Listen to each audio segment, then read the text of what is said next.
자, 이거 보신 분은 거의 없을 거야. 한번 잘 보여주세요. 이거. 자, 요즘에 유명한 저기 드래곤 호텔 마트죠, 그치? 인산에. 시민사회 살까 말까. 시민사회 살까 말까의 시민사입니다. 오늘은 여기에 대해서 알아보도록 하겠습니다. 제2의 강남이 될 곳이라는 곳, 그렇죠, 모든 전문가들이 하나같이 말하는 용산입니다. 그래요, 강남을 뛰어넘을 곳이라고 말하는 분들도 많이 계시긴 한데, 그렇습니다, 뛰어넘지는 못할 것 같고 강남의 어깨 정도는 되지 않을까, 제 생각입니다. 지리적인 입지로만 본다면 강남보다 좋을 수 있겠지만, 왜냐면 서울의 중심이기 때문입니다. 다트로 따지게 되면 불이죠. 그래도 강남과 어깨를 나란히 할 수 있다는 건 누구든지 알 수가 있죠. 그런데 이렇게 누구든지 알고 있기 때문에 최근에는 투자 금액이 만만치는 않습니다. 오세훈 서울시장이 된 이후엔 재개발, 재건축에 대한 기대감으로 또 일부 아파트들의 리모델링으로 용산은 하루하루가 다르게 부동산 금액은 오르고 있습니다. 지금은 주택으로서의 가격 상승이 주가 되고는 있지만 앞으로는 그래요, 강남처럼 된다고 하면 그만한 일자리, 양질의 일자리, 또 고소득자들이 바글바글하게 만들어져야 하는 게 아닌가 싶습니다. 만약에 50년 전에 강남에 투자했다고 하면 지금 어떻게 살고 계실까요? 강남에 어디에 투자를 하셨어야 할까요? 제 생각은요, 강남 어디든 돈이 되는 대로 사셨어야 합니다. 위치에 상관없이 말이죠. 아무데나 말입니다. 땅이 됐던 상가가 됐던 아파트가 됐던 아무거나요. 개집이 됐던 간에 내가 감당할 수 있는, 내가 가용할 수 있는 금액에 맞춰 뭐라도 샀어야 하지 않을까요? 왜냐면 다 올랐으니까요. 안 오른 것은 단 하나도 없습니다.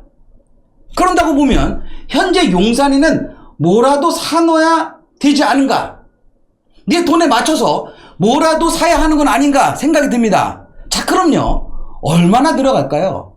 그리고 어디에 투자하는 게 좋을까요? 용산은요, 용산구 전체가 다 변한다고 생각하셔도 과언이 아닙니다. 물론 현재 개발 중인 한남 뉴타운이라든지 용산 민족공원, 현재 미군기지가 공원화되어 있는데 주변 일대도 좋지만 아직까지 미군이 반납이 다 안 됐고 군사비 협정 때문에 늦어지고 있어 언제 마무리가 될지는 잘 모르겠습니다. 그래서 저는 이상적보다는 조금 더 현실적으로 접근을 해 보겠는데, 그게 바로 여기에 대한 개발입니다. 원래 이 친구는요, 2006년도, 그러니까 오세훈 서울시장이었을 때로 돌아갑니다. 2006년 7월에 취임한 오세훈 서울시장이 2005년 건설교통부에 의해 개발 계획을 하던 국제 업무단지를 2006년 12월에 사업자 공모를 하게 됩니다.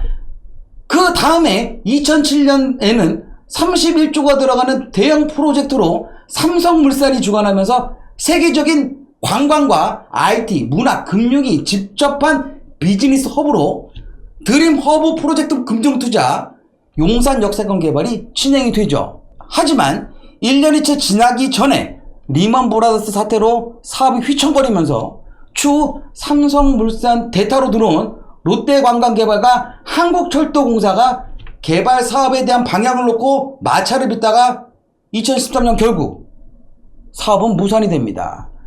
그러다가 2014년 지방선거 때 서울시장 후보였던 정몽준 의원이 용산개발 재추진을 공약으로 걸었는데 박원순 서울시장이 되면서 축소된 형태로 분할개발로 변하게 됩니다. 그 이후로 그냥 유휴지로 우리나라에서 가장 입지가 좋은 이곳은 놀게 됩니다. 그냥 나대지로요.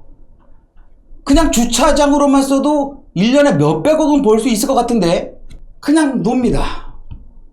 그러다가 이번 정부에 들어와서 갑자기 주택 공급을 해야 한다고 하면서 이 좋은 부지를 집을 짓겠다고 합니다. 임대주택을 말이죠. 처음에는 8,000가구, 그 다음에 10,000가구를 말이죠.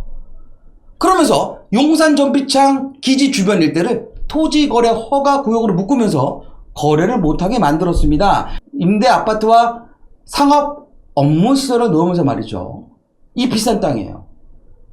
정확한 금액은 사실 저도 모르지만 삼성동의 GBC 현대사업 부지보다는 비싸면 비쌌지 싸지는 않을 것 같은데 천문학적인 숫자죠.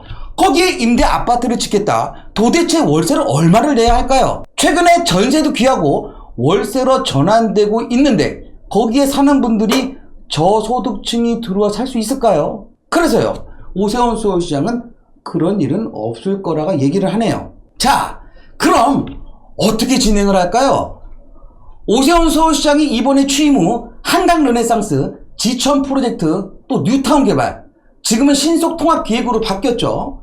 예전 오세훈 서울시장 시절에 진행했던 사업들을 다시 진행하려는 의지가 강한 것 같은데 용산 정비천 기지도 그렇게 진행될 것으로 보입니다.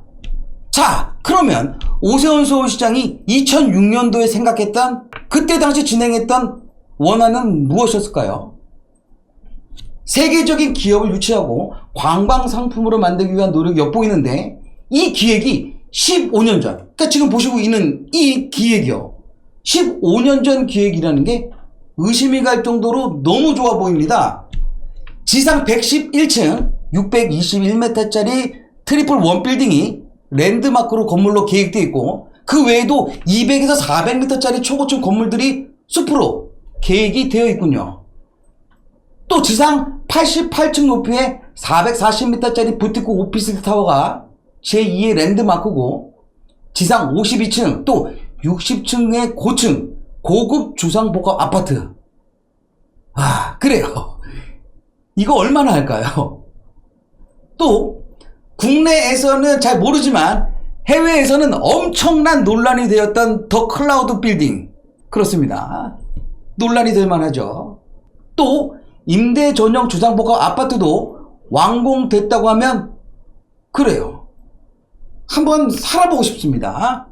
하여튼 이런 개발 구상을 했던 시기가 있었는데 오세훈 서울시장의 용산 정비창 기지, 그러니까 용산국제업무지구 재추진을 제기하면서 이 빌딩들을 그대로 다시 지을지 아니면 갈아엎고 새로 지을지는 모르지만 올해 6월에 개발계획 착수는 들어갔고 12월에는 발표 예정인데, 오세훈 서울시장도 정치하시는 분이기 때문에 제가 볼 땐 일단 신속통합 민간 재개발이 호응이 좋거든요.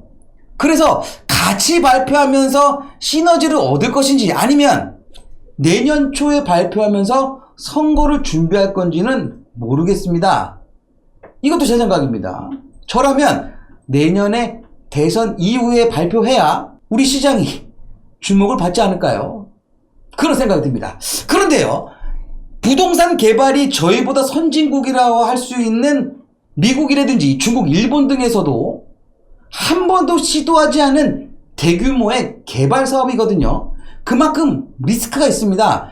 단일 규모로도 도심권에선 가장 큰 사업이기 때문인데, 용산국제업무지구의 대지 면적은 초기 약 44만 제곱미터입니다. 이것은요, 서부 이촌동의 면적을 뺀 면적입니다. 일본 록봉기 같은 경우에는 11만 제곱미터인데 그걸 개발하는 데는 무려 17년이라는 시간이 소요됐고, 말레이시아의 쿠알라룸푸르에 있는 인민광장 같은 경우에는 록봉기보다 작은데도 1980년 후반부터 시작해서 아직까지 마무리가 안 됐습니다. 또 미국의 베러리 파크 시티라는 도심 재개발 사업부지 면적이 37만 제곱미터인데 1960년대부터 개발해서 아직까지 미완성입니다.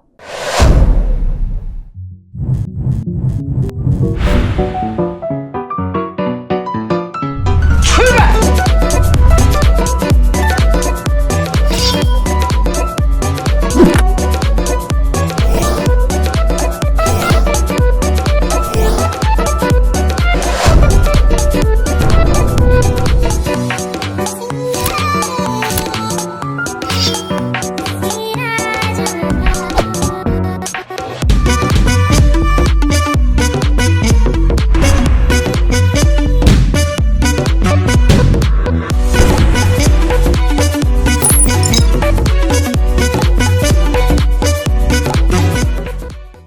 하지만 대한민국은요, 새마을 운동을 해본 민족으로 전 세계 최초로 단시간 내에 개발이 될 것이라고 생각이 듭니다. 그것도 물론 제 생각입니다. 확실한 건 앞으로 진행될지 얼마나 걸릴지는 모르지만 무조건 개발 발표는 할 것이기 때문입니다. 그럼 거기에 맞춰서 투자하시는 분들은 어떻게 해야 하나? 전 이게 더 중요하거든요. 진정한 투자자는 개발지 인근에 투자를 하는 사람이 진정한 꾼인 거 알고 계시지 않습니까? 저라면요, 지금이라도 자금 여러 개 맞춰서 용산 정비창 기지 인근에 투자를 하겠습니다. 자금력이 되시는 분들은 용산 정비창 기지 인근 토지거래 허가 구역을 하셔야겠죠. 한강로 라인 쪽 말이죠. 최근에 용산역 인근 한강로 일대 개발이 하나씩 진행이 되면서 투자금은 천차만별이긴 하지만 10억대 이상을 생각하셔야지만 괜찮은 물건을 투자하실 수 있을 것 같습니다. 앞으로 제가 보기엔 용산국제업무단지의 국제금융단지가 형성이 되면 국내 금융의 메카인 여의도와 연계되는, 그러니까 용산과 여의도가 연결되는 대교는 원효대교가 유일하거든요. 그러면요, 연결 라인인 원효로 일대가 개발 투자 가치가 높을 거라고 보고 있습니다. 재개발을 목적으로 투자를 하시고 싶다고 한다고 하면 원효로 4가나 상가 일대의 다세대 빌라, 최근에 신속통합 민간 재개발 공모에 참여했는데 결과는 좋지 못하지만 개별적으로 재개발 추진 및 공공재개발 공모도 생각하고 있는 것 같습니다. 그런 지역이 투자 금액은요 4억에서 5억 전후반대 생각하시면 될 것 같고, 조금 저렴하게 투자를 생각하신다고 하면 원효로 3가 도로변에 대로변에 있는 오피스텔을 공략해 보시는 게 좋을 것 같습니다. 투자금은 1억에서 2억 원 내로 국제업무단지 개발 계획을 발표하면 그 개발에 따른 업체라든지 관련 업종 그리고 협력업체 등 또 공사 관계자들의 사무실 용도나 숙소로 아주 각광을 받을 지역으로 보이고 있거든요. 국제업무단지가 완성될 때까지 말입니다. 왜냐하면 국제업무단지의 주출입구 지역이 원효로 3가와 연결되어 있거든요. 현재 출입구 예상지 일대의 오피스텔과 오피스에는 보상 얘기가 슬슬 나오는 것 같습니다. 제가 항상 말씀드리는 것 중에 하나가 바로 투자도 타이밍인데, 2017년 박원순 서울시장 시절 용산 여의도 마스터 플랜을 싱가포르에서 발표한 이후 서울 전체가 난리가 난 적이 있죠. 물론 김현미 장관의 프레스로 2주 만에 잠정 보류하긴 했지만 그렇습니다. 이 개발에 대하여 관대하지 않았던 박원순 서울시장도 국제적인 자리에서 용산 국제업무단지에 대한 언급을 할 정도면 국제업무단지의 개발은 단군 이래 최대 도심지 개발로 꼭 이루어질 수밖에 없는 그런 수건 사업이라 생각이 듭니다. 그러면서 대한민국의 국제적인 위상이 더 높아질 것으로 보여지는데, 마음 같아서는 오세훈 서울시장이 용산 마스터 플랜을 발표하기 전에 투자하시는 게 좋긴 한데요, 발표하더라도 늦는 건 아니니까 신중히 생각하시고 결정하시기 바랍니다. 시민사 살까 말까, 정비창 기지, 그래요. 여기에 대해서 이 주변 일대 국제업무단지 투자 저는 무조건 합니다. 시청해주셔서 감사합니다. 끝!